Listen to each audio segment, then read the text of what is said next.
दोस्तों, तो आज हम एक नए सीरीज को एक्सप्लेन करेंगे जो अभी काफी ज्यादा ट्रेंडिंग एंड हाईली रेकमेंडेड है, दैट इज बियॉन्ड द बार। इस सीरीज में बहुत सारे केस स्टडीज को समझेंगे हम, एक लॉयर की नजर से नहीं बल्कि एक ह्यूमैनिटेरियन एंगल से। जैसे यूपीएससी के एग्जाम में एथिकल पेपर में केस स्टडी होता है, बिल्कुल वैसे ही। So let's start the episode 1। कहानी की शुरुआत होती है सियोल सिटी से, जहाँ एक लड़की जा रही है अपना इंटरव्यू देने एक बहुत ही रेप्यूटेड लॉ फर्म में जिसका नाम है यूलिम। लेकिन ट्रेन में उसे एक बुक मिल जाती है जिसे पढ़ते पढ़ते वो अपना स्टेशन मिस कर जाती है। फिर भी वो दौड़कर अपने इंटरव्यू वेन्यू यूलिम फिर भी वो इंटरव्यू वाले रूम में चली जाती है और वो अपना इंट्रोडक्शन देती है। इनको घूरते हैं, उनके ड्रेसिंग सेंस को, उनके फटे हुए जूते को, और तुरंत उसे रूम से बाहर जाने के लिए कहते हैं ये कि उसे एक और मौका देना चाहिए। इसलिए वो बाहर वेट करती है अपनी कॉल का। फिर पैनल के मेंबर्स को पता चलता है कि यॉमिन एक टॉपर स्टूडेंट है एंड रिसेंटली उसने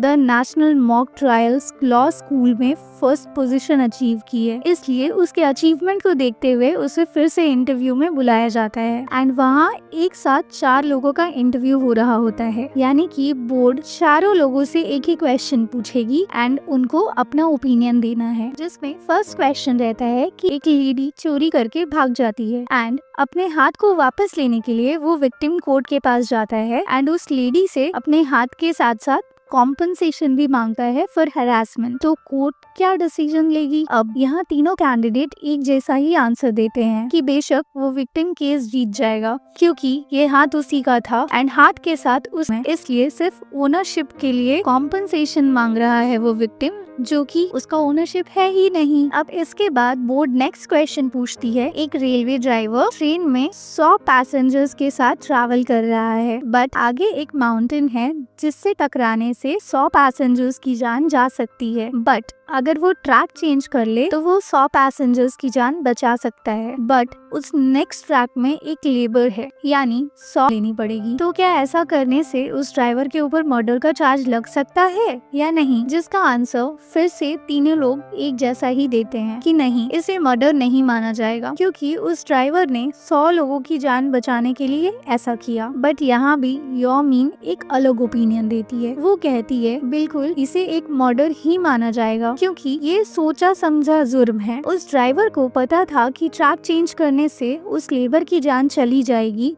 वो बच नहीं पाएगा, इसीलिए इसे एक मर्डर ही माना जाएगा। जिस पर कि उसने ये नहीं कहा कि उसे क्रिमिनल माना जाएगा, वो सिर्फ इस हादसे को मर्डर कह रही है as per the definition of law. हाँ, उसको इस मर्डर की सजा शायद ना मिले एज पर द डेफिनेशन में ही आए है यदि सारे एलिमेंट्स ऑफ लॉ मिल जाएं तो। एंड बहुत बार ऐसा भी होता है जहाँ एक मॉरली रॉन्ग एक्ट है जो कि पनिशेबल ऑफेंस में नहीं आता है लॉ के बुक में।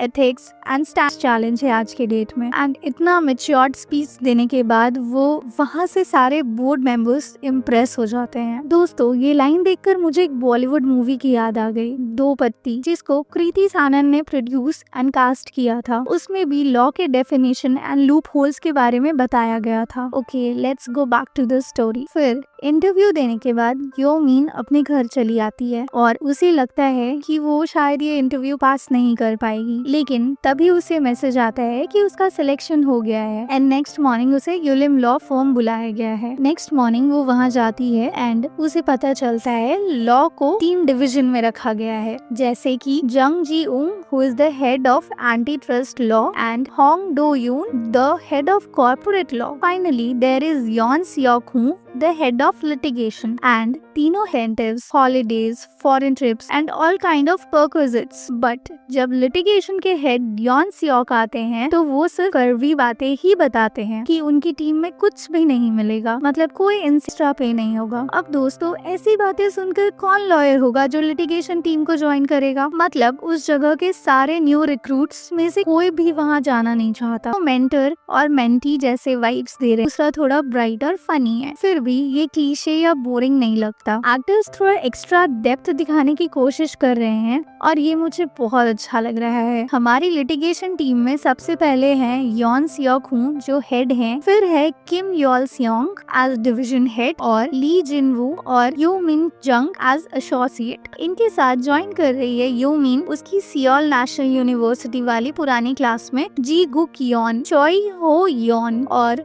ओ संग चूल। लास्ट के तीनों इतने खुश थी पर फिर भी वो डिटरमिन्ड दिख रहे थे। नए टीम मेंबर्स को उनका पहला असाइनमेंट मिलता है। यो मीन का केस है गैंगडॉन सिटी गैस का बैठना है एंड तुम्हें ऑब्जर्व करना है सारी चीजों को। वहाँ उसे एक जिम जिल बैंक बिजनेस के डेटा में कुछ अजीब लगता है। वो उस बिजनेस को इन्वेस्टिगेट करने निकल पड़ती है और इतनी इन्वॉल्व हो जाती है कि काम से कुछ दिन के लिए वो गायब ही हो जाती है। जब तक वो ऑफिस वापस आती है यॉन सियोक उसे टीम से निकालने के लिए रेडी रहते हैं। मुझे लगता है यॉन सियोक का कैरेक्टर थोड़ा सा रूड है पर शो उसे उसके मॉडल्स के थ्रू अच्छा दिखाता है। उसके लिए काम पे ना आना या काम ना करना मतलब क्लाइंट्स को डिसअपॉइंट करना, और ये वो बिल्कुल टॉलरेट नहीं करेंगे। यो मीन ये समझाती है एंड कहती है कि वर्डिक्ट देने से पहले उसकी बात को एक बार सुन लेनी चाहिए। यो मीन डिटेल में बताती है कि वो क्या काम कर रही थी। उसने ये ढूंढा कि जिम जिल bank business gas users number को मैनिपुलेट कर रहे हैं। यॉन सियोक देख लेते हैं कि उसकी फाइंडिंग सही है पर वो उसे वार्न करते हैं कि सही होने का मतलब ये नहीं है वो काम से एब्सेंट हो सकती है, ये दोबारा नहीं होना चाहिए। गैंगडॉन्ग सिटी गैस का केस ट्रायल तक पहुंचता है और यो मीन को कोर्ट में बोलने का चांस मिलता है। वो थोड़ी ज्यादा पैशनेट हो जाती है और जज को उसे बार बार कहना पड़ता है कि चिल करें और चिल्लाना बंद करें, लेकिन वो एक अच्छा पॉइंट रखती है कि जिम जिल बैंक बिजनेस ने बहुत सारे वर्कर्स को अफेक्ट किया है। बाद में यॉन सियोक देखते हैं कि यो मीन के पास दूसरे गैस कंपनीज आके उसके साथ काम करना चाहते हैं। हम यो मीन की पर्सनल लाइफ को थोड़ा और पार्ट करके देखते हैं। जब वो अपने बॉयफ्रेंड हैन सुंग चैन के साथ डिनर कर रही होती हैं। डिनर के दौरान उनकी मुलाकात सुंग चैन के कुछ ऑफिस कलीग से होती है। वो ली एंड सीओ में काम करते हैं एंड सुंग चैन तुरंत उनको इम्प्रेस करने लगते हैं। वो यो मीन को इंट्रोड्यूस करते हैं की बेटी, और इसके साथ वो ये भी कहते हैं कि ये वो लड़की है जिससे वो शादी करेंगे। यो मीन क्लियरली अनकंफर्टेबल फील करती है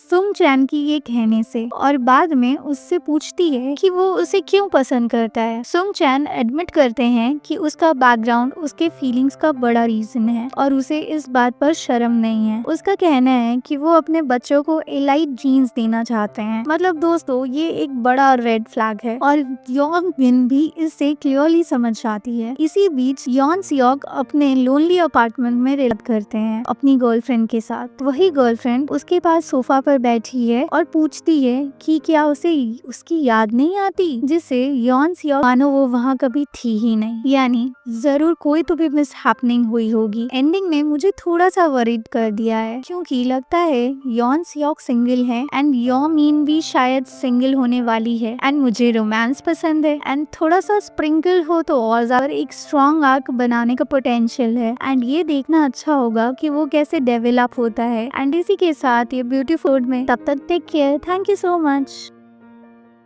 हेलो दोस्तों, episode 2 of beyond the bar की कहानी की शुरुआत होती है हॉसियों फर्टिलिटी क्लिनिक में, जहां infertility treatment, IVF and sperm storage होता है। बहुत लोग शायद आईवीएफ के बारे में नहीं जानते हैं। आईवीएफ यानी इन विट्रो फर्टिलाइजेशन एक फर्टिलिटी ट्रीटमेंट है जिसमें डॉक्टर्स विमेन के एग्स और मेन के स्पर्म को बॉडी के बाहर लैब में फर्टिलाइज करके एम्ब्रियो बनाते हैं। फिर उस हेल्दी एम्ब्रियो को यूटेरस में ट्रांसफर किया जाता है ताकि प्रेगनेंसी हो सके। ये उन कपल्स के लिए हेल्पफुल होता है जिनको नेचुरली कंसीव करने में प्रॉब्लम होती है because of low sperm count, blocked fallopian tubes, PCOS, unexplained fertility या एज फैक्टर। आज के डेट में बहुत सारी बॉलीवुड मूवीज भी बन चुकी है जैसे गुड न्यूज, मिमी, विकी डोनर, जिसमें इस तरह की सेंसिटिव टॉपिक पर बात किया गया है for awareness. Okay, let's come back to the story. कहानी में आगे होता है एक गुस्से से भरा और फ्रस्ट्रेटेड इंसान जिनका नाम पार्क जी बूम है। वो क्लिनिक में घुस जाते हैं, चिल्ला चिल्ला कर कहते हैं मुझे मेरा स्पर्म वापस दो। एक्चुअली दोस्तों ये क्लिनिक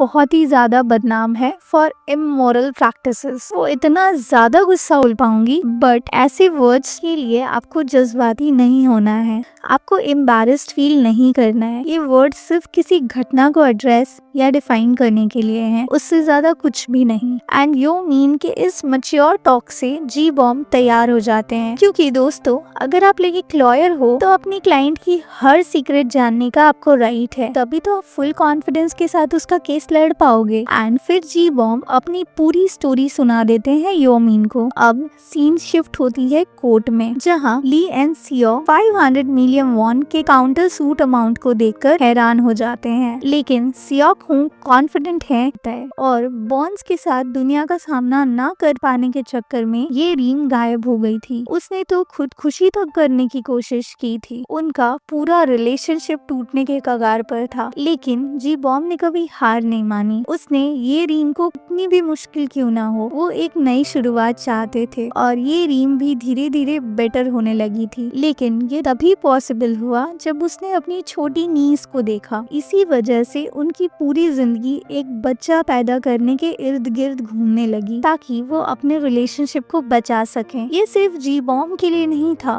बल्कि उनका मकसद ये रीन को भी बचाना था। इसलिए जी बॉम्ब ने हॉसियो फर्टिलिटी क्लिनिक, जो दुनिया में स्पर्म प्रिजर्व करने के लिए बेस्ट जगह मानी जाती है, उनको अपना स्पर्म दिया और उन्हें लगा कि वो सेफ हैंड्स में है। लेकिन कंपनी की नेग्लिजेंस ने उनकी सारी उम्मीदें और सपनों को तोड़ दिया। माफी मांगने की बजाय हॉसियो क्लिनिक ने बस पैसे से प्रॉब्लम को कवर करने की कोशिश की, कॉस्ट देने का बड़ा वादा किया और एक और सेकेंड प्रेजर्वेशन का ऑफर भी दिया। स्टाफ ने तो ये रीम और जी बॉम्ब के बारे में बुरा भला भी बोला, ये रीम को मॉन्स्टर तक कह दिया और ये भी कहा कि अगर उनका बच्चा हुआ ना तो वो भी एक मॉन्स्टर ही होगा। जब जी बॉम्ब ये सब कोर्ट में बता, एन सियोंग चैन जो ली एंड सियो के रिप्रेजेंटेटिव हैं, यो मीन को एक सील ये होती है कि अगर कोई मीडिया कवरेज नहीं होगी और जी बॉम्ब किसी से इस केस का जिक्र नहीं करेंगे तो वो सिविल और क्रिमिनल चार्जेस बिना किसी कॉस्ट के ड्रॉप कर देंगे। सियो खूं अग्री हो जाते हैं, लेकिन एक शर्त पे, उन्हें 100 मिलियन वॉन डैमेजेस के तौर पे भी देने होंगे। सियोंग चैन के पास कोई ऑप्शन ही नहीं था, इसलिए वो मान जाते हैं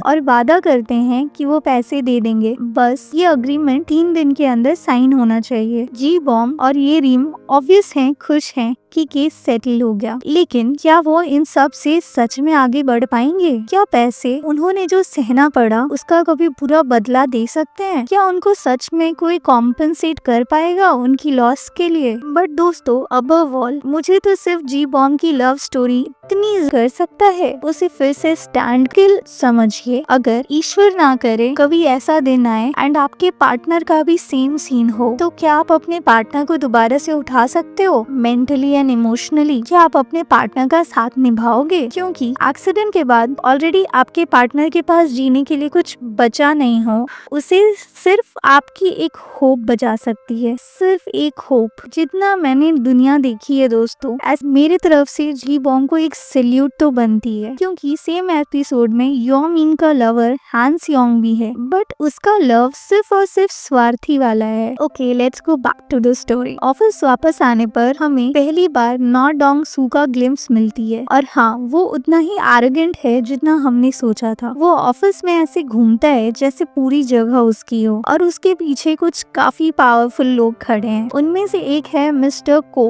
जो फर्म में रह जाते हैं, लेकिन ये क्लियरली लगता है कि आने वाले एपिसोड्स में ये इक्वेशन बिल्कुल भी स्मूथ नहीं रहेगी, क्योंकि दोस्तों जो मिस्टर को हैं वो एक साथ बैठकर ब्लैक टी पीते हैं। एंड इस एपिसोड का थीम था कि जो हॉट वाटर होता है वो टेस्ट करता है कि ब्लैक टी सही है या नहीं। मतलब अगर ब्लैक टी हॉट वाटर को झेल पाई तो ब्लैक टी अच्छी बनेगी, अगर नहीं तो ब्लैक टी खराब बनेगी। दोस्तों, ये एक दूसरा एंगल भी है हमारे रिलेशनशिप का, यानी जब सब कुछ ठीक होता है तो वो हमारे रिलेशनशिप का टेस्ट होता ही नहीं है, लेकिन एक सच्चे रिलेशनशिप का टेस्ट होता है हॉट वाटर से, जैसे कि जी बॉम्ब के केस में था। एंड जी बॉम्ब पास हो जाते हैं एंड हान सियोंग फेल हो जाते हैं। और यहाँ यो मीन एक क्वेश्चन पूछती है सिया खूं से कि अगर सेम चीज आपके साथ होती सर, जैसा जीबॉम के साथ हुआ, तो आप क्या करते? मतलब आपकी वाइफ का फेस भी जल जाता तो आप उसे कैसे ट्रीट करते? क्या आप उनसे नजरें फेर लेते? क्योंकि जब इंसान का अपीयरेंस, उसकी ब्यूटी, उसके हालात बदल जाते हैं। तो ये सब योमीन इसलिए पूछ रही थी क्योंकि आज उसका दिल टूटा था एंड एक केस में उसने एक अनकंडीशनल लव को भी विटनेस किया है, इसलिए वो इतनी सेंटिमेंटल हो गई थी कि उसे जी बॉम जैसा बनना बिल्कुल इम्पॉसिबल है। लेकिन फिर सियांग हूँ एक बहुत ही अच्छी लाइन कहते हैं, जब मैं किसी से सच्चा प्यार करूँ और मेरा प्यार मुश्किल में हो, अकेला पे आप लोगों ने बहुत कुछ सीखा होगा। Thank you so much.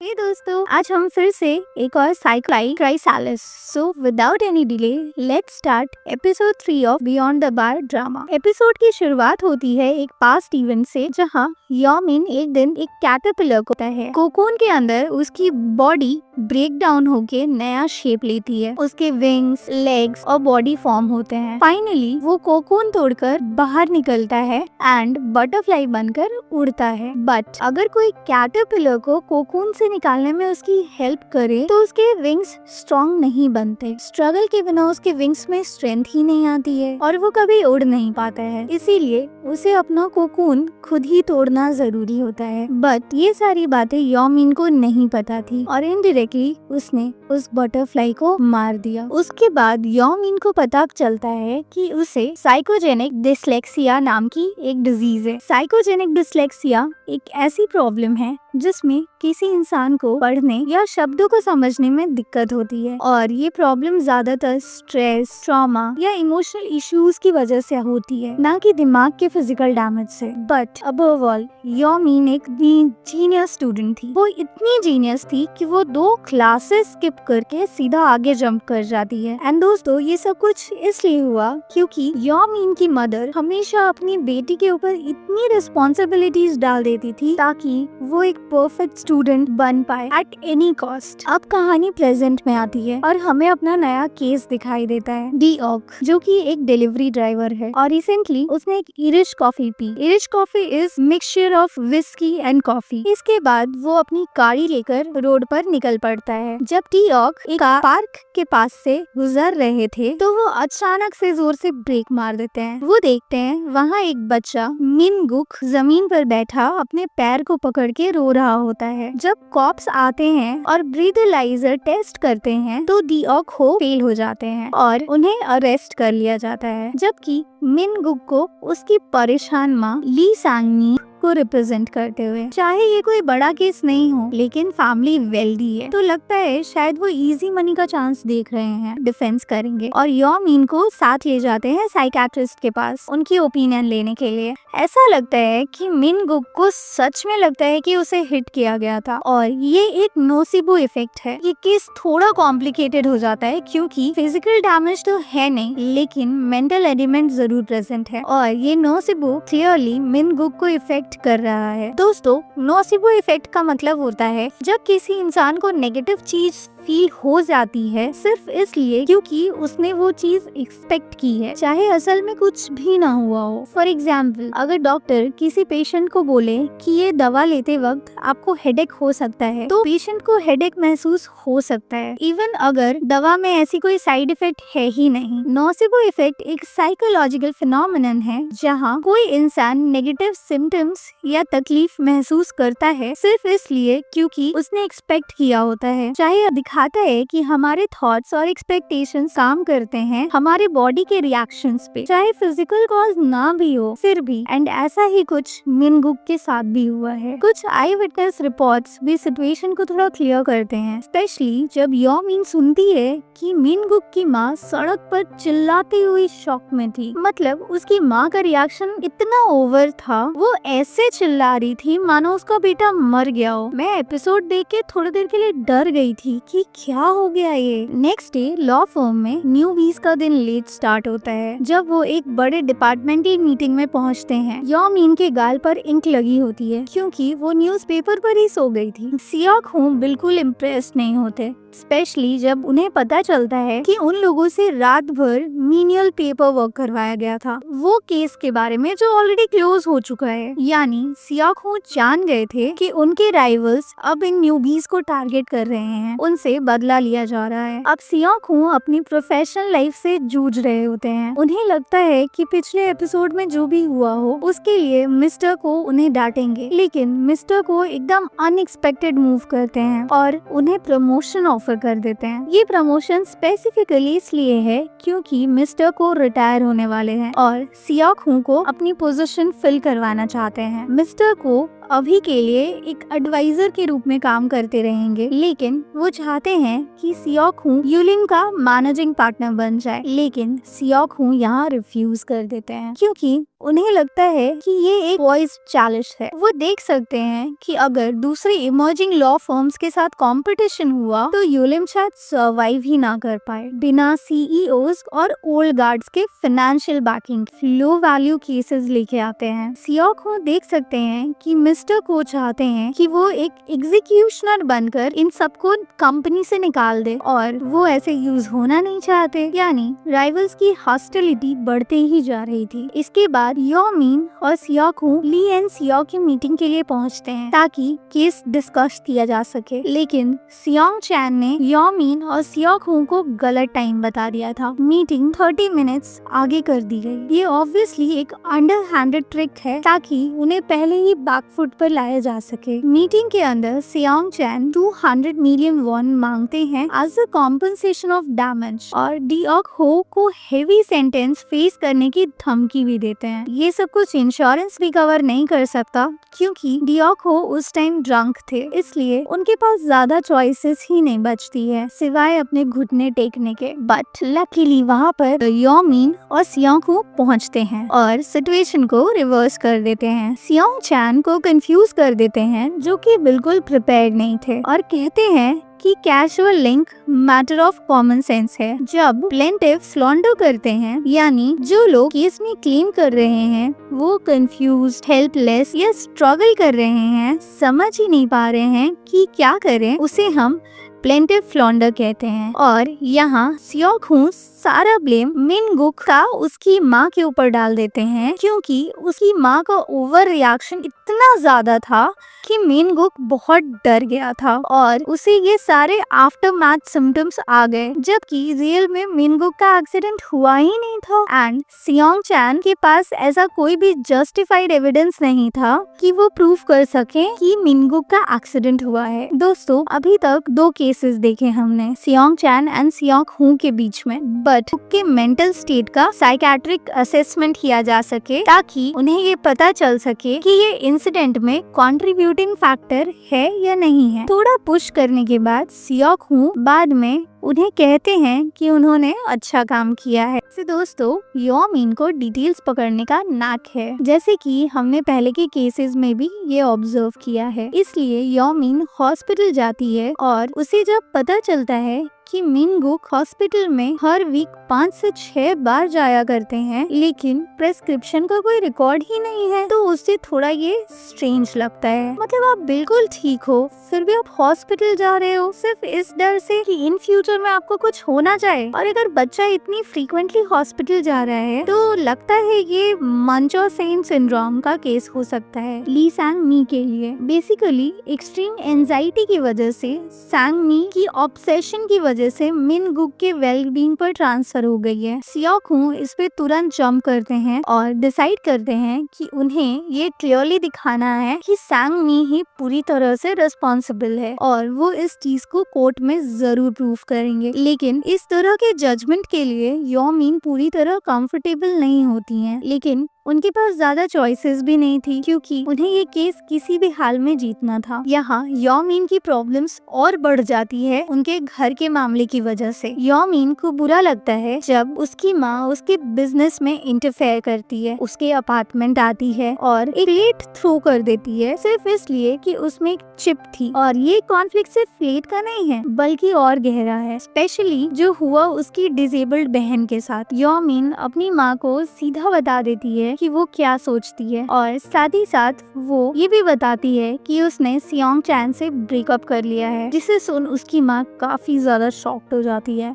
यानी कि दोस्तों मुझे लास्ट एपिसोड में ये सिर्फ एक लाई डिटेक्टर टेस्ट लग रहा था, बट रियलिटी में ऐसा ही हुआ था। मतलब आप अपने फिजिकल चैलेंज बच्चे को अबेंडन कर देते हो इसलिए ताकि सोसाइटी में आपकी इज्जत बनी रहे। ये सीन से मुझे काफी ज्यादा तकलीफ हुई, क्योंकि मुझे ऐसा लगता है कि इस दुनिया में अगर आपको सबसे ज्यादा कोई अनकंडीशनली प्यार करता है तो वो सिर्फ और सिर्फ माँ है। कोई फर्क नहीं पड़ता आपका बच्चा कैसा है, एक माँ के लिए उसके बच्चा चाहे जैसा भी रहे वो उसके लिए पूरी दुनिया होता है। बट ऐसे ऐसे इंसिडेंट से मुझे बहुत दुख लगता है, एक माँ की डेफिनेशन पर क्वेश्चन मार्क सा लग जाता है। Anyways let's get back to this story. Court house में वापस सिचुएशन एकदम शॉकिंग टर्न ले लेती है। कोर्ट रूम में सबको पता चलता है कि सांग मी अभी भी मीन गुक को ब्रेस्ट फीड करती हैं, जबकि वो 4 साल का बच्चा हो चुका है। ये स्ट्रॉन्ग डिपेंडेंसी और सिर्फ एक वीक किंडरगार्टन का ब्रेक दिखाता है कि मीन गुक अपनी माँ से इंडिपेंडेंस गेन करने में बहुत स्ट्रगल कर रहा है। मतलब सीधा सीधा कहें तो सांग मी को ऑब्सेशन इतना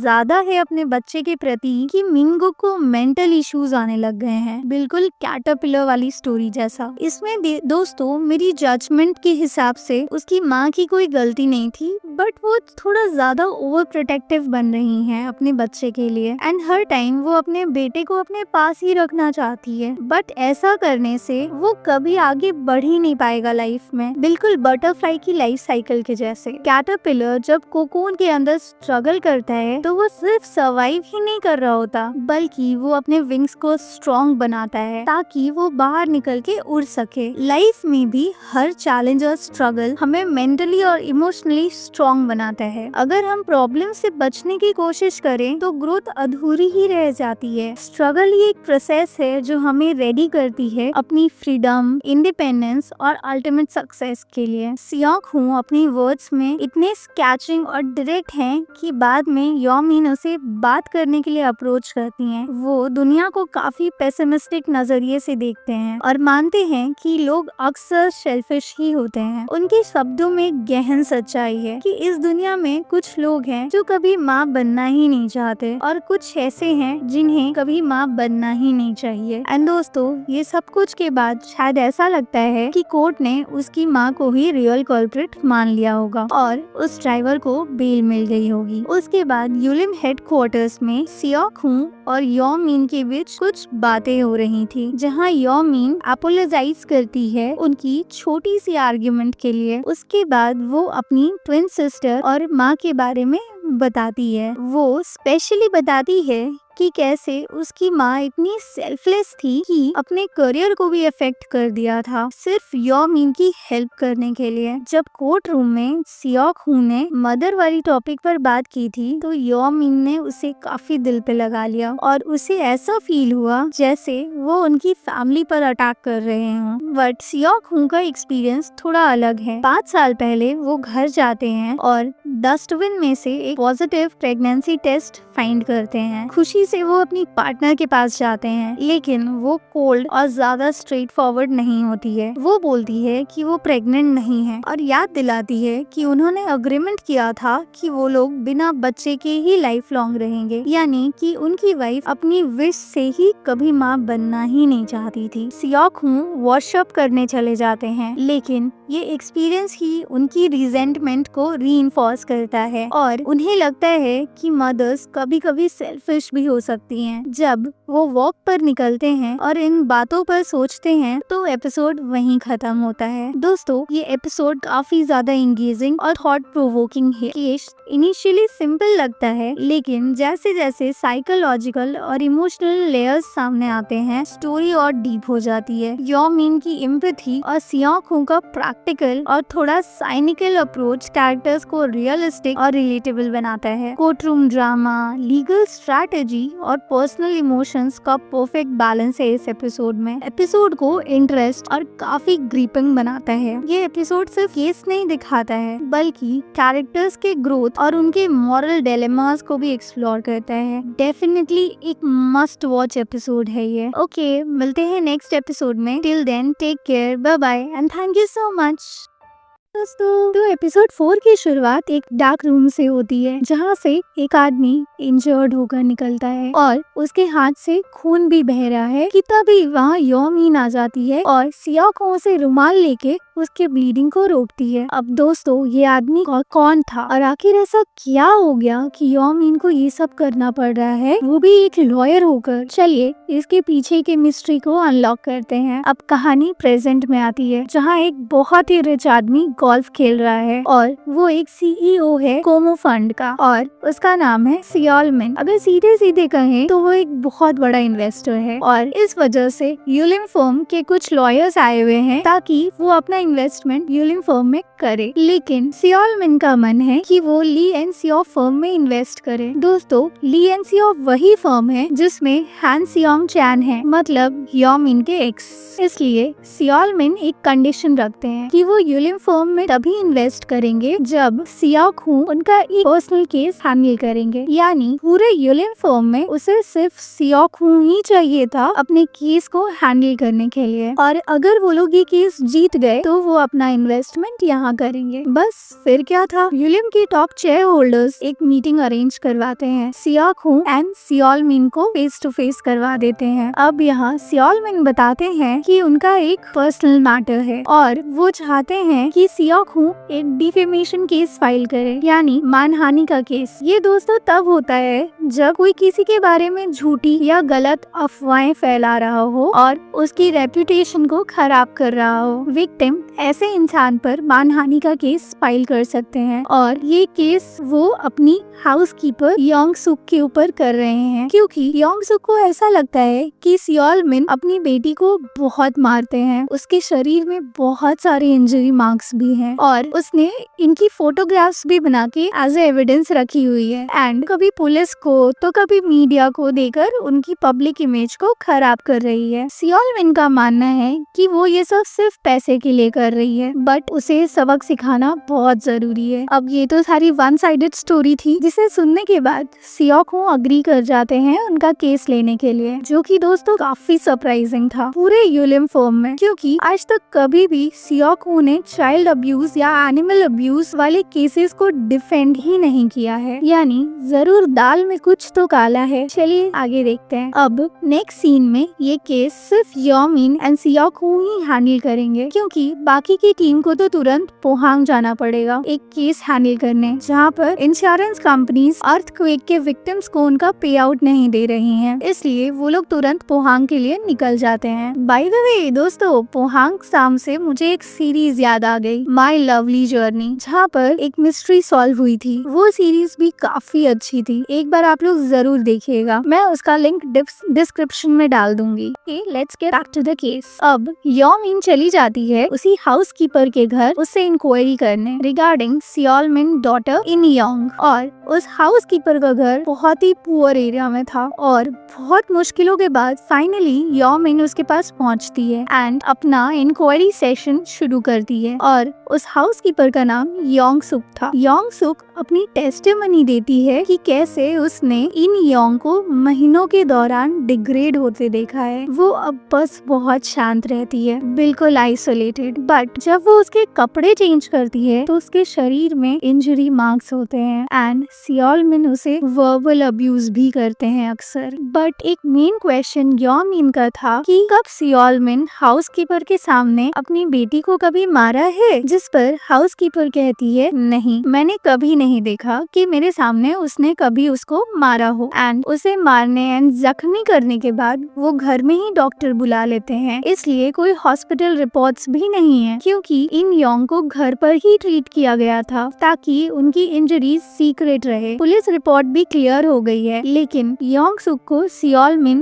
बिल्कुल नहीं पसंद है। वो उसे एक मॉन्स्टर कहती है और एक्सप्लेन करती है कि जॉब छोड़ने के बाद से उसे नाइटमेयर्स कंटिन्यूअसली आ रहे हैं कि जरूर कुछ बुरा होने वाला है इन योंग के साथ, क्योंकि अब उसकी हाउसकीपर भी नहीं है उसके साथ। दोस्तों एक बात को समझिए, चाइल्ड अब्यूज कोई छोटा टर्म नहीं है, ये एक बहुत बड़ा टर्म है जिसमें physical abuse, verbal abuse, emotional abuse, sexual abuse भी हो सकता है। मतलब जब पेरेंट्स अपने चाइल्ड की सेफ्टी, रिस्पेक्ट और इमोशंस को टोटली डैमेज करे। एंड मुझे लगता है कि सियोल मिन अपनी अपनी बेटी के साथ सारे फॉर्म्स ऑफ अब्यूज करते होंगे। अब यॉ मिन उस हाउसकीपर की टेस्टिमनी सुनने के बाद उसे यकीन हो गया था कि हाउसकीपर सच कह रही है, इसलिए वो तुरंत जाकर सियोक हूँ को सारी बातें बताती है। बट इसे सियोक हूँ को कोई फर्क ही नहीं पड़ता। वो अब भी सियोल मिन को डिफेंड करने के लिए ही तैयार रहते हैं और वो यॉ मिन को एडवाइस देते हैं कि कभी भी केसेस इमोशंस में आकर डील नहीं करना चाहिए। एंड फिर हाउसकीपर की फुल हिस्ट्री दिखाई जाती है यॉ मिन को, जिससे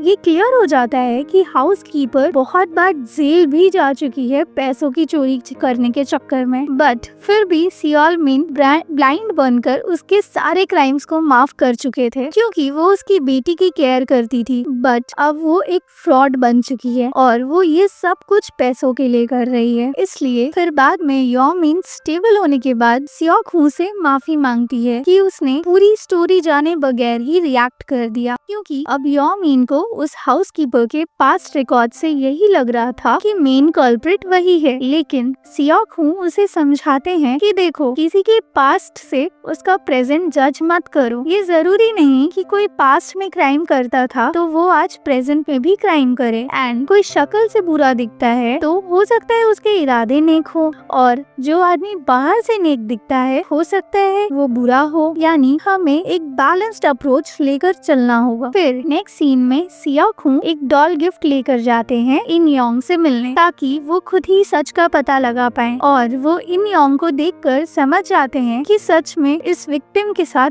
एक चाइल्ड अब्यूज हुआ है। एंड सियोक हूँ के सामने ही सियोल मिन इन योंग को वर्बली अब्यूज कर रहे थे। अब इतना कुछ ऑब्जर्व करने के बाद फाइनली वो वहाँ से चले जाते हैं। अब आता है फाइनल नेगोशिएशन डे। दोस्तों, ऐसा एक कल्चर है कोरिया में जहाँ कोर्ट जाने से पहले दोनों पार्टीज एक दूसरे के साथ एक सेटलमेंट या नेगोशिएशन करती है। अगर नेगोशिएशन हो जाए तो कोर्ट, फीस, हरासमेंट सब से बच जाते हैं, और यदि बात नेगोशिएशन में नहीं बनी तो कोर्ट चला जाता है। एपिसोड 1 और 2 दोनों ही केसेस में नेगोशिएशन में ही डील हो गई थी। कोर्ट के जज को अपने वर्डिक्ट देने की जरूरत ही नहीं पड़ी थी। अब नेगोशिएशन रूम में सियोक हूँ पूछते हैं हाउसकीपर से उनके क्रिमिनल रिकॉर्ड्स के बारे में। वो कहती है कि ये सब इसलिए हुआ था क्योंकि उसकी शादी एक गलत आदमी के साथ हो गई थी, जिसे ना चाहते हुए भी उसे फ्रॉड करना पड़ा था। बट ये सारा उसका पास्ट था और उसे हाउसकीपर के जॉब से इसलिए निकाला गया था क्योंकि वो एक छोटी बच्ची की जान बचाने की कोशिश कर रही थी। लेकिन जो आरोप उसने सियोल मिन के ऊपर लगाया है उसके लिए उसके पास कोई एविडेंस ही नहीं है। सिर्फ कुछ फोटोज के बिहाफ पे कुछ भी प्रूफ नहीं हो सकता है। ना ही बच्चे की कोई मेडिकल रिकॉर्ड्स है, ना ही कोई पुलिस की रिकॉर्ड्स है। और पूरे नेगोशिएशन रूम में सियोल मिन एक डेविल वाली हंसी हंस रहा था। वो लास्ट में उस हाउसकीपर को मानहानि केस के कॉन्सिक्वेंसेस के बारे में बताता है कि अगर कोर्ट में तुम ये केस हार गई तो तुम्हें जेल भी हो सकती है, हेफ्टी फाइन्स भरने पड़ सकते हैं। इसलिए अगर तुम ये सब नहीं चाहती हो तो एक अग्रीमेंट पेपर पर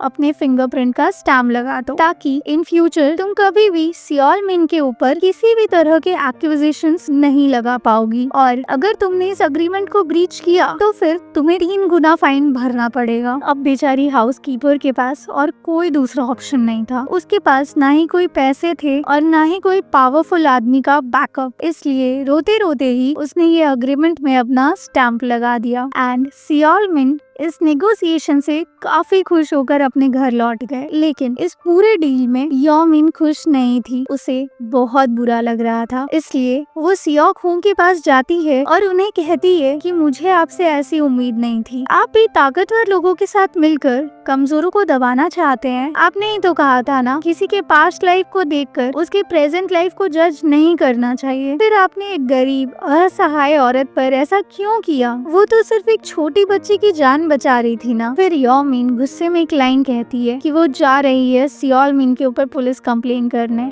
लेकिन अब यहाँ हम एक दूसरे रूप को देखते हैं सियोक हूँ का। वो कहते हैं कि क्या लगता है तुम्हें, क्या पुलिस उसका कुछ बिगाड़ पाएगी? वो एक पावरफुल आदमी है, वो तुरंत जेल से छूट जाएगा और हमारे पास कोई पक्का एविडेंस भी नहीं है। एंड अबव ऑल, जेल से बाहर आने के बाद वो फिर से उस बच्ची को अब्यूज करेगा। वो इतना शातिर है कि घर में डॉक्टर तक ले आया और हाउसकीपर को फ्रेम करके बॉयकॉट करवा दिया। ही इज वेरी इंटेलिजेंट और वो जिस कंपनी कंपनी का सीईओ है कुमो फंड का। यहाँ सिर्फ बड़े बड़े अंडरवर्ल्ड डॉन और माफिया लोगों का फंड ही है जो कि बहुत ही चालाकी से उनके ब्लैक मनी को वो व्हाइट मनी में कन्वर्ट कर देता है। अगर इसको हराना है तो एक प्लानिंग के साथ एग्जीक्यूशन करना पड़ेगा। यानी कि दोस्तों अब भी सियाओ खूं अपनी इंटीग्रिटी एंड एथिक्स पर कायम है। वो उसका केस इनिशियली इसलिए लिए थे क्योंकि यूलिन फर्म को इन्वेस्टमेंट चाहिए था, बट चुपके चुपके वो कुछ प्लानिंग कर रहे हैं ताकि सियोल मिन को सजा दिला पाए। बट इतने बड़े पावरफुल आदमी को आखिर वो सजा कैसे दिला पाएंगे, चलिए देखते हैं उनकी प्लानिंग का लेवल। फिर सियाओ खूं के ऑफिस में बहुत सारे वीआईपीज का आना जाना लगा रहता है, बट ये सारा कुछ बिल्कुल कॉन्फिडेंशियल ही रहता है। इतना कॉन्फिडेंशियल कि यो मिन को भी कुछ पता नहीं चलता कि आखिर ये सब क्या हो रहा है। उसके बाद उन वीआईपीज के मीटिंग के बाद सियाओ खूं बिना किसी को बताए कहीं चले जाते हैं कुछ दिनों के लिए। एंड ये सब कुछ देखकर यो मिन काफी ज्यादा कंसर्न्ड है कि आखिर सियाओ खूं ये सब क्या कर रहे हैं, उनको क्या हो गया है। एंड ये सब सोच सोच कर वो सियाओ खूं के ऑफिस वाले चेयर में ही सो जाती है। मुझे एक चीज थोड़ी ऑड लगती है इनके ऑफिस आवर्स की कि कोई फिक्स टाइम ही नहीं है। मतलब कभी कभी तो यो मिन एक लड़की होकर भी पूरी रात ऑफिस में ही रह जाती है। अब नेक्स्ट डे सियाओ खूं वापस अपने ऑफिस आते हैं तो देखते हैं कि यो मिन एक चेयर पर सोई हुई है। फिर यो मिन उठ जाती है एकदम शॉक होके और उसे रहा नहीं जाता, इसलिए वो उनसे पूछती है कि सर आप इतने दिनों से आखिर कर क्या रहे हैं एकदम चुप होकर। बट सियाओ खूं अपनी प्लानिंग नहीं बताते हैं। वो कहते हैं कि आप उन्हें अपनी जूनियर से पूछकर जाना पड़ेगा। फिर सियाओ खूं अपना रुमाल देते हैं और कहते हैं कि अपनी आंखें ठीक करो, और वो रुमाल वापस नहीं लेते और फिर यो मिन वहाँ से डिसअपॉइंट होकर चली जाती है। अब नेक्स्ट सीन में एक ट्विस्ट होता है। यहाँ सियोल मिन सियाओ खूं को कॉल करके बताते हैं कि किसी ने पुलिस को रिपोर्ट कर दिया है कि मैंने अपनी बेटी को बहुत मारा है, प्लीज आकर मेरी मदद करो। और वो मारने वाली बात सच भी थी, लेकिन बात थी इन्वेस्टमेंट और फाइनेंशियल मर्जर की, इसलिए फिर से सियाओ खूं चले जाते हैं उसे डिफेंड करने। एंड ड्राइव कर रही होती है यो मिन उनके साथ, लेकिन अब ऐसा लग रहा था कि सियाओ खूं की प्लानिंग एग्जीक्यूट होने वाली थी, इसलिए वो यो मिन को कहते हैं कि अब तक उसके अब्यूज का कोई एविडेंस नहीं था, लेकिन अब एविडेंस होगा। इसलिए वो तुरंत जाकर इन योंग को लेके आती हैं, जो कि एक क्लोजेट में छुपी थी डर के मारे। एंड उसके चीक पर कट मार्क्स भी थे, अगर कहा जाए तो पूरे बॉडी में ही इंजरी मार्क्स दिखाई दे रहे थे। इसलिए विदाउट एनी डिले वो इन योंग को तुरंत हॉस्पिटल लेकर जाते हैं, ये कहकर कि वो सारे एविडेंस मिटा देंगे। और सियोल मिन अग्री भी हो जाते हैं उसे हॉस्पिटल भेजने के लिए। दोस्तों मुझे तो सियोल मिन एक साइको इंसान लगता है। अब इसके बाद डॉक्टर्स एग्जामिन करते हैं इन योंग की हालत, जो काफी ज्यादा सीरियस लग रही थी, एंड डॉक्टर्स इमीडिएट सर्जरी के लिए बोलते हैं। एंड सियाओ खूं एंड यो मिन उन्हें अपना बेस्ट देने के लिए कहते हैं। थैंकफुली ये लोग एकदम सही टाइम पर इन योंग के पास पहुंच गए थे और उसे हॉस्पिटल लेके आए, वरना शायद आज वो जिंदा ही नहीं रहती। फिर वहाँ वो हाउसकीपर भी आ जाती है और उसे सियाओ खूं ने ही बुलाया था, यानी जो नेगोशिएशन हुई थी वहाँ वो एक फ्रेम था। एंड अब प्योर प्लानिंग के साथ उनके अकॉर्डिंग कंक्लूजन आने ही वाला था, लेकिन उसके पहले सियाओ खूं को एक काम करना था। तो वो वापस टैक्सी लेकर भरी बारिश में उस सीईओ के घर चले जाते हैं और उस साइकोपैथ सियोल मिन को बहुत मारते हैं, लेकिन इस लड़ाई में उनका हाथ इंजर्ड हो जाता है और शायद इस वक्त तक सियोल का मर्डर भी कर चुके होते अगर यो मिन आकर उन्हें ना रोकती, लेकिन फिर भी वो नहीं रुकते हैं। फाइट कंटिन्यू ही रहती है, लेकिन तब वहाँ वांग सियोंग एंड उसके आदमी आ जाते हैं और फाइट को रोक लेते हैं। दोस्तों वांग सियोंग एक बहुत बड़ा अंडरवर्ल्ड माफिया है जो अपना ब्लैक मनी सियोल मिन को दे देता है ताकि वो उसे व्हाइट मनी में कन्वर्ट करे। अब सियोल मिन को ऐसा लग रहा था कि ये लोग उनकी मदद के लिए आए हैं, बट ऐसा नहीं था। एक्चुअली में सियोल मिन ने उसके ब्लैक मनी के साथ भी बहुत बड़ा फ्रॉड किया था, बहुत पैसे चोरी किए थे, उसे मिसलीड किया, जो कि सियाओ खूं ने डिस्कवर कर लिया था। इसलिए वो लोग आए हुए थे अपना बदला लेने और उसे पकड़ के वो लोग अपने साथ ले जाते हैं। अब बैक सीन में दिखाया जाता है कि उन लोगों की मीटिंग, जहां सियाओ खूं ने प्रॉमिस किया था कि उनका पैसा उसे जरूर लौटा दिया जाएगा, बट एक कंडीशन है कि इन योंग को जस्टिस मिलना चाहिए, यानी जैसा ट्रीटमेंट ट्रीटमेंट सियोल मिन अपनी बेटी के साथ करते थे, उन्हें भी सेम ट्रीटमेंट मिलना चाहिए। एंड दोस्तों, ये सब कुछ होने के बाद सियोक हूँ बाहर निकलते हैं बारिश में अपने खून से इंजर्ड हाथों को लेकर, एंड यो मीन आकर रुमाल से उनके ब्लीडिंग को रोकती है। यानी एपिसोड की स्टार्टिंग में जो मिस्ट्री थी वो यहाँ सॉल्व हो जाती है। उसके बाद सीन में दिखाया जाता है कि सियोल मीन को टॉर्चर किया जा रहा है, वो भी एकदम हिडन जगह पर, और उसे इतना सफर कराया गया कि उसे post traumatic stress disorder and anxiety हो गया। और उस कोमो फंड में जितने भी लोग फंड देते थे उसे ब्लैक से व्हाइट करने के लिए सारे लोगों ने उसके अगेंस्ट केस फाइल कर दिया और उनसे अपनी रिकवरी करवा ली, जिससे अल्टीमेटली वो बैंकरप्ट हो गया और उसे जेल हो गई फॉर फ्रॉड एंड एम्बेजलमेंट। मतलब एक बड़ा घपला अपने पोजीशन का गलत इस्तेमाल करके। हैट्स ऑफ टू सियोक हूँ, क्योंकि वो उसे सजा दिलवाना चाहते थे चाइल्ड अब्यूज के लिए, बट सिर्फ चाइल्ड अब्यूज क्राइम उसके लिए बहुत कम है, लेकिन उसने तो इतनी बड़ी प्लानिंग की थी कि पूरे गेम को ही चेंज कर दिया। He is a true lawyer with integrity। फिर उसके बाद उस बच्ची को उसकी माँ की कस्टडी दे दी जाती है जो डिवोर्स थी, वो भी डोमेस्टिक वायलेंस के लिए। ऐसा लग रहा था कि यही डोमेस्टिक वायलेंस उसकी वाइफ से बेचारी उसकी बेटी पर आ गई थी। उसके बाद पूरी ग्रुप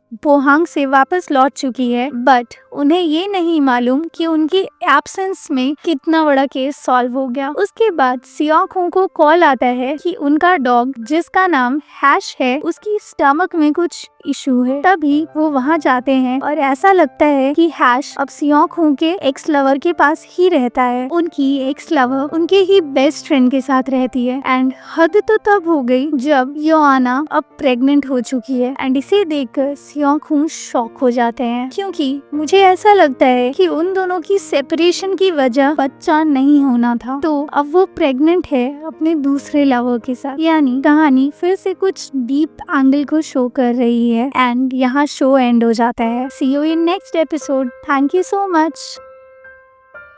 दोस्तों, तो कहानी की शुरुआत होती है एक लड़की से जिसका नाम होता है सियो योंग, और उसे अपने घर में पेंटिंग्स एंड आर्ट्स फॉर्म रखने का बहुत शौक है। एंड रिसेंटली उसने एक बहुत ही एक्सपेंसिव पेंटिंग खरीदी है, इसलिए वो अपनी कुछ फ्रेंड्स को अपने साथ अपने घर लेकर आई हुई है ताकि वो अपने इस मोमेंट को शेयर कर सके। वो कहते हैं ना, शेयरिंग इज हैप्पीनेस। एंड वो जो एक्सपेंसिव पेंटिंग उसने खरीदी है वो एक बहुत ही फेमस आर्टिस्ट यू जिवान मो की है, जो कि उसने एक आर्ट एग्जीबिशन में बहुत एफर्ट्स के बाद खरीदी है, वो भी 300 मिलियन वोन प्राइस देकर। एंड वो पेंटिंग ऐसी लग रही थी दोस्तों कि कोई छोटे बच्चे ने एक पेपर में सारे कलर्स गिरा दिए हो। मतलब एज अ लेमैन हम लोग ऐसी पेंटिंग्स सिर्फ देखकर नहीं कह पाएंगे कि वो इतनी महंगी होगी। एंड उस पेंटिंग का टाइटल था फिएस्टा। ये एक स्पेनिश वर्ड है जिसका मतलब होता है त्योहार, जश्न या पार्टी। बट ऐसे पेंटिंग्स में कुछ थीम या कुछ मिस्ट्री छुपी होती है जो कि हम डिकोड करने वाले हैं। फिर वो पेंटिंग देखने के बाद उसकी एक दोस्त जोर जोर से हंसने लगती है। उसे बिल्कुल भी विश्वास नहीं हो रहा था कि उसकी ये पेंटिंग की कॉस्ट 300 मिलियन वॉन है, क्योंकि सेम पेंटिंग उसने भी खरीदी है, वो भी किसी बड़े एग्जीबिशन के ऑक्शन में नहीं बल्कि एक ली मार्केट में, वो भी एकदम सस्ते रेट में। एंड इस पेंटिंग का टाइटल था अम्यूजमेंट पार्क। अब ऐसा लग रहा था मानो सियो योंग के साथ चीटिंग हुई हो, बट वो हार नहीं मानती। उन दोनों में लड़ाई शुरू हो जाती है कि आखिर किसकी पेंटिंग ऑथेंटिक है और किसकी डुप्लीकेट, क्योंकि ऑक्शन में हमेशा फर्स्ट कॉपी ही मिलती है। बट उसकी फ्रेंड ने वो पेंटिंग 6 महीने पहले ही खरीद ली थी। अब इस matter of doubt and dilemma को एक ही जगह क्लियरेंस मिल सकती है, और वो है कोर्ट। अब सीन शिफ्ट होती है जहाँ सियोक हूँ को पता चल चुका है योना प्रेग्नेंट है, यानी वो वॉन जून के बच्चे की माँ बनने वाली है। ये मोमेंट उनके लिए थोड़ा हार्ट ब्रेकिंग लगता है, क्योंकि जब वो लोग एक दूसरे के साथ थे तो योना कभी माँ नहीं बनना चाहती थी, बट अब वो बदल चुकी है और वो कहीं ना कहीं सियोक हूँ को ही ब्लेम कर रही है कि उसने कभी उसकी साइड ही नहीं ली। फिर नेक्स्ट सीन में हम ली एंड सियो लॉ फॉर्म में देखते हैं कि जहाँ पर सियो योंग ने उस फेमस आर्टिस्ट जिवान मो पर केस फाइल कर दिया है कि उसकी एक कॉपीराइट पेंटिंग को ऑक्शन में 300 मिलियन वॉन में बेचा गया है और उसके साथ फ्रॉड किया गया है। यानी कि यदि जिवान मो को अपने आप को इनोसेंट प्रूव करना है तो ये साबित करना होगा कि उनकी ही ओरिजिनल पेंटिंग है ये। एंड जिवान मो फुल प्रिपेयर्ड है अपनी इनोसेंस प्रूव करने के लिए। उसके बाद योमीन की बहन योजू अपनी सिस्टर को एक पेंटिंग से जुड़ी केस की फाइल भेजती है और उसे देखने को कहती है। कंप्लेंट फाइल हो चुकी है, लेकिन लगता है सामने वाली पार्टी ने 30 दिन के अंदर जवाब नहीं दिया है और न ही कोर्ट ने जजमेंट के दिन हाजिर हुई। इसका मतलब है कि प्लेंटिफ अपने आप ये केस जीत जाएगा। अपनी बहन योजू का एक एहसान रखते हुए योमीन कोर्ट जाने और डिफॉल्ट जजमेंट हियरिंग को कैंसिल करने की रिक्वेस्ट सबमिट करने के लिए तैयार हो जाती है। लेकिन एक दिक्कत है, योमीन ये केस प्रो बोनो लेना चाहती है। दोस्तों, प्रो बोनो मतलब ऐसा केस जो बिल्कुल फ्री में लिया जाए, और ये बात यूलिम के पैसे कमाने वाले लोगों को बिल्कुल पसंद नहीं आती। एंड प्रो बोनो के केस में योमीन का मेंटर जुंग जी उंग जो होगा हमेशा से योमीन को नीचा दिखाने में लगा रहता है। एंड योमीन के पास कोर्ट केस के लिए सिर्फ 1 हफ्ते का वक्त है और इस फील्ड में उसके पास कोई एक्सपीरियंस भी नहीं है। यानी कि दोस्तों, योमीन अब एक बहुत ही टाइट कॉर्नर में फंस चुकी थी। बट अबव ऑल योमीन के पास अभी भी एक ब्रह्मास्त्र है, सियाखू। इसलिए जब ये केस सियाखू के पास आता है तो वो एडमिन का काम संभालने के लिए तैयार हो जाते हैं। लेकिन ये एम्फसाइज करता है कि असली जिम्मेदारी योमीन की ही है। यानी इस बार योमीन अकेली है और ये सिचुएशन बिल्कुल सिंक और स्विम वाली है। इंटरेस्टिंग बात ये है कि जब ली एंड सियो को पता चलता है कि योमीन ये सब अकेले प्रिपेयर कर रही है, तो सियोंग चैन के ये केस अपने कॉलीग को ही दे देते हैं, लेकिन उसे वार्न करते हैं कि योमीन को अंडर एस्टिमेट मत करना। उसे ऐसा लगता है कि अगर ये केस यूलिम में एक फर्स्ट ईयर की इंटर्न लड़ सकती है, तो ली एंड सियो लॉ फर्म में अपनी फर्स्ट ईयर इंटर्न से भी केस लड़ा सकते हैं। इस तैयारी के लिए सियोंग ने ली जिन वू को कहा कि न्यूबीज को ब्रीफ करो और उन्हें लीगल आर्ग्यूमेंट्स में अप टू स्पीड लाओ। साथ ही इंसेंटिव के लिए एक स्टिकर चार्ट का इस्तेमाल करो। जो पहला बंदा अपना चार्ट फिल करेगा उसको प्रैक्टिकल असेसमेंट में एडवांटेज मिलेगा। तो कंपटीशन तो बहुत टाइट है, लेकिन योमीन को अपने आर्ग्यूमेंट्स को कन्विंसिंगली प्रेजेंट करने में स्ट्रगल होती है। उस रात योमीन पैनिक में आ जाती है जब वो कोर्ट रूम में अपना मटेरियल इफेक्टिवली प्रेजेंट नहीं कर पाती। सियोंग इसे चेक करते हैं और उसके आर्ग्यूमेंट से इम्प्रेस नहीं होते। अगले दिन ट्रायल होने वाले तो सियोंग योमीन को इनकरेज करते हैं कि वो अपना केस उसके सामने आर्ग्यू करे ताकि वो कल इजीली कोर्ट में बोल पाए। फिर योमीन अपनी ड्राफ्टिंग सियोंग के सामने पढ़ने लगती है, लेकिन ये ड्राफ्टिंग सियोंग को पसंद ही नहीं आती एंड वो योमीन को कुछ एडवाइस देते हैं कि कैसे अपने शब्दों को कॉन्फिडेंस और कॉन्विक्शन के साथ पेश करे। वो कहते हैं अपना बायसेस को छोड़ो और एसेंस पर ध्यान दो, जो योमीन को उनके शब्दों पर सोचने पर मजबूर कर देता है। क्योंकि दोस्तों, ऐसा लग रहा था कि योमीन इस केस को बायस्ड होकर लड़ रही है, वो भी डिटेल्स को स्किप करके, जो कि बिल्कुल सही नहीं लग रहा था। और ऐसा लग रहा था कि योमीन पहले से ही ऐसा मान चुकी है कि वो फिएस्टा वाली पेंटिंग रू जियान मो ने ही बनाई है, क्योंकि वो यूएसए के प्रेस्टिजियस कॉलेज से ग्रेजुएट किए हैं और वो एक बहुत बड़े फेमस आर्टिस्ट हैं। बट योमीन की क्लाइंट एक 21 साल की एक सिंपल सी आर्टिस्ट है, वो भी एक कॉलेज गर्ल। इसलिए उसे कॉन्फिडेंस नहीं आ रहा था कि आखिर वो ये केस कैसे लड़े। इसलिए सियोंग उसे केस की एसेंस पर जोर देने को कहते हैं, एक एक डिटेल्स को बारीकियों से समझने को कहते हैं, चाहे रिजल्ट जो भी हो। अगले दिन कोर्ट केस की पहली हियरिंग शुरू हो जाती है। दोनों आर्टिस्ट पेंटिंग को डिस्प्ले पर रख दिया जाता है। जीवान मो और जियोंग हे के वर्क्स अब काफी ज्यादा सिमिलर लगते हैं। फिएस्टा और अम्यूजमेंट पार्क एक दूसरे के ऑलमोस्ट स्पिटिंग इमेजेस हैं, लेकिन केस का मेन पॉइंट ये है कि क्या एक काम दूसरे का डेरिवेटिव वर्क है या नहीं। अब यहाँ योमीन काफी scrutiny and double cross question करती है और जब जीवान मो विटनेस स्टैंड पर आते हैं, वो कॉन्फिडेंटली फिएस्टा के बारे में बताते हैं, उसके इन्फ्लुएंसेस और ड्रिप और मेटायर टेक्निक्स जो इस पेंटिंग को बनाने के लिए यूज की गई है उसके बारे में डीपली एक्सप्लेन करते हैं। मतलब उनके आंसर से सच में ऐसा लग रहा था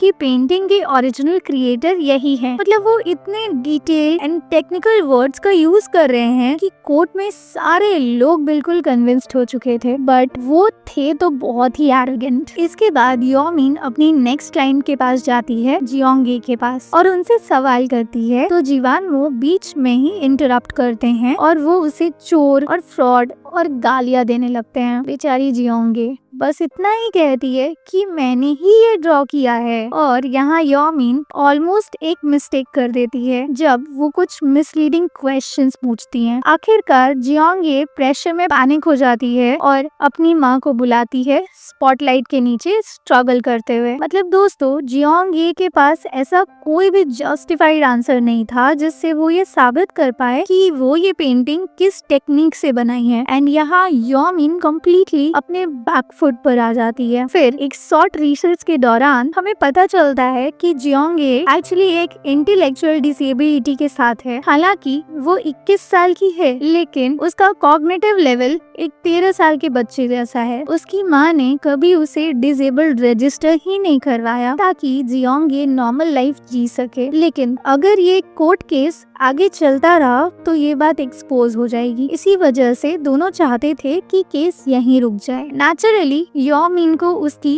lack of knowledge and skill के लिए ग्रिल किया जाता है, क्योंकि उसने अपने ही क्लाइंट को प्रॉपर्ली चेक नहीं किया। मतलब एक डिसेबल्ड क्लाइंट को डिफेंड करना, वो भी बिल्कुल फ्री में। इससे योमिन से ज्यादा नुकसान यूलिम लॉ फर्म का होगा, और ऐसा लग रहा था कि अब योमिन ये केस हार जाएगी। एंड योमिन का मेंटर जुंग जी उंग शुरू से ही लगा हुआ था योमिन का मोराल डाउन करने में और उसे जलील करने में। मुझे तो बहुत ज्यादा गुस्सा आ रहा था, क्योंकि अगर आप कुछ अच्छा नहीं बोल सकते तो बुरा तो मत बोलो। एंड बदतमीजी की तो हद पार हो गई जब जुंग जी उंग ने गुस्से में योमिन का हाथ ही पकड़ लिया। अगर मैं योमिन की जगह होती ना तो उसी वक्त मैं उसे 2 थप्पड़ खींच के देती। बट यहाँ पर सियाकू उसके लिए स्टैंड लेते हैं और उसका हाथ उससे छुड़वाते हैं और उसे समझाते हैं कि अपने लिमिट में रहो। अब इधर योमिन जियोंगे की डिसीजन को रिस्पेक्ट करने की कोशिश करती है, लेकिन प्रोसिक्यूशन उसको हार्ड ग्रिल करता है। एक्चुअली उनके पास उनका स्केच बुक भी है जिसमें जीवानमो के बहुत सारे पेंटिंग्स की डुप्लीकेट पेंटिंग्स को उसने बनाया है, और साथ ही उसने जीवानमो को एक एग्जीबिशन पर भी गई थी अम्यूजमेंट पार्क पेंटिंग बनाने से पहले। यानी कि दोस्तों, अब सारे डॉट्स को अगर कनेक्ट करें तो ये 100% कंफर्म था कि जियोंगे ने ही जीवानमो की पेंटिंग को चोरी किया है, और अब कॉपीराइट मटेरियल फाउंड होने के बाद उसे एक बड़ी फाइन भरनी पड़ सकती है और साथ ही साथ उसे जेल भी हो सकती है। फिर योमिन सियाकू के शब्दों पर सोचती है और एक शॉर्ट रिसेस की रिक्वेस्ट करती है ताकि वो खुद को संभाल सके। योमिन जियोंगे से बात करती है और अपने बायसेस को छोड़ देती है, जैसा सियाकू ने उसे कहा था। कोर्ट रूम में वो पूछती है कि क्या पेंटिंग के अंदर कोई छुपी हुई तस्वीर है, और जीवानमो कॉन्फिडेंटली डिक्लेयर करते हैं नहीं। लेकिन जियोंग्यू का जवाब अलग है। अपेरेंटली उसकी पेंटिंग के अंदर उसके फादर का चेहरा छुपा हुआ है। जियोंगे के पास एक फोटो भी है जो वो कोर्ट रूम में दिखाती है उसने तस्वीर में छुपाई थी, लेकिन अगर आप डार्क रूम में लाइट शाइन करो तो वो क्लियरली दिख जाती है। कोर्ट रूम की लाइट्स ऑफ की जाती है और देखते ही देखते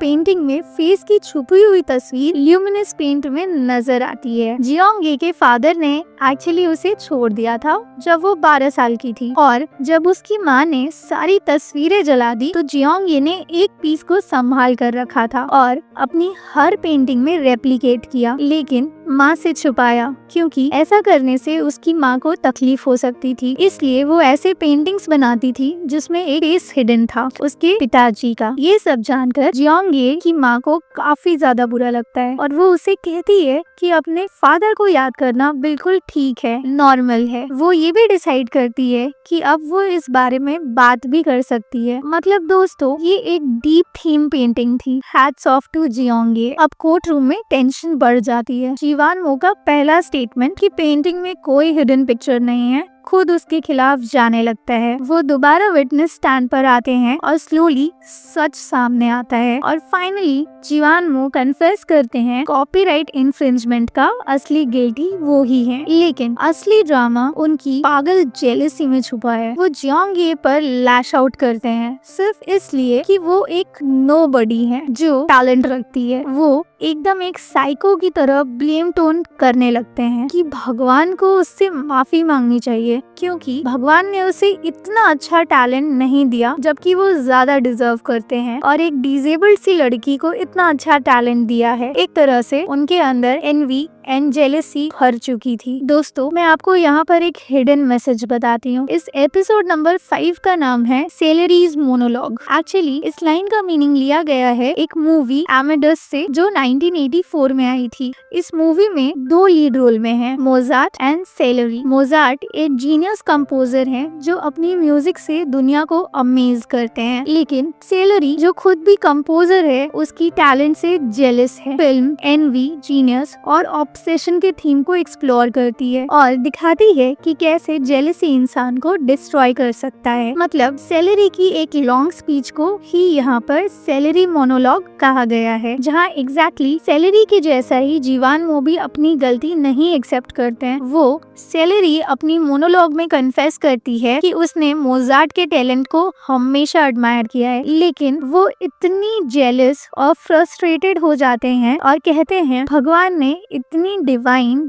जीनियस एक ऐसे इंसान को दे दी जो केयर फ्री और रेकलेस है, और इस वजह से उनका खुद का टैलेंट और स्ट्रगल यूजलेस लगता है। सेलेरी फील करती है कि उसकी जिंदगी मेडियोक्रिटी में वेस्ट हो गई और मोजार्ट की ब्रिलियंस उसको हमेशा टॉर्चरिंग लगती है। एंड सेम चीज यहाँ जीवान मो को भी लगती है कि ईश्वर ने उसे छोड़कर ऐसा टैलेंट एक डिसेबल्ड लड़की को क्यों दिया। दोस्तों, एक चीज जो मैंने इस मूवी से सीखी है कि दूसरों से जेलस होने की बजाय अपनी मेहनत और लिमिट्स को एक्सेप्ट करना चाहिए और रिजेंटमेंट को छोड़ देना चाहिए। बट आज के डेट में ऐसा कर पाना बहुत ही मुश्किल है। हम हर चीजों में आज कंपैरिजन करते हैं और शायद हमारे दुखी रहने की यही एक मेन वजह है। तो दोस्तों, एक छोटी एडवाइस है कि कंपैरिजन अगर खुद से होना तो ज्यादा बेहतर है। मतलब आप 2 साल पहले कहाँ थे और आज कहाँ हैं, सेल्फ रिफ्लेक्शन एंड एक्सेप्टेंस जरूरी होता है लाइफ में। Okay, let's come back to the story. Court case जीतने के बाद मूड तुरंत सबका चेंज हो जाता है क्योंकि एक हारा हुआ केस योमिन जीत जाती है और सब लोग योमिन की तारीफ करते हैं। सियोक हूँ भी योमिन को मिस कैंग के बजाय उसके नाम को अटॉर्नी योमिन कहकर बुलाते हैं, जो एक छोटा सा लेकिन रिस्पेक्टफुल टच लगता है। अगले दिन यूलिम में एक बड़ा अनाउंसमेंट होता है। नेम्ड पार्टनर्स वहाँ पर अपीयर होते हैं और मिस्टर को रिटायर कर देते हैं। सबके सामने वो वॉन ना यॉन को अपनी नई जगह का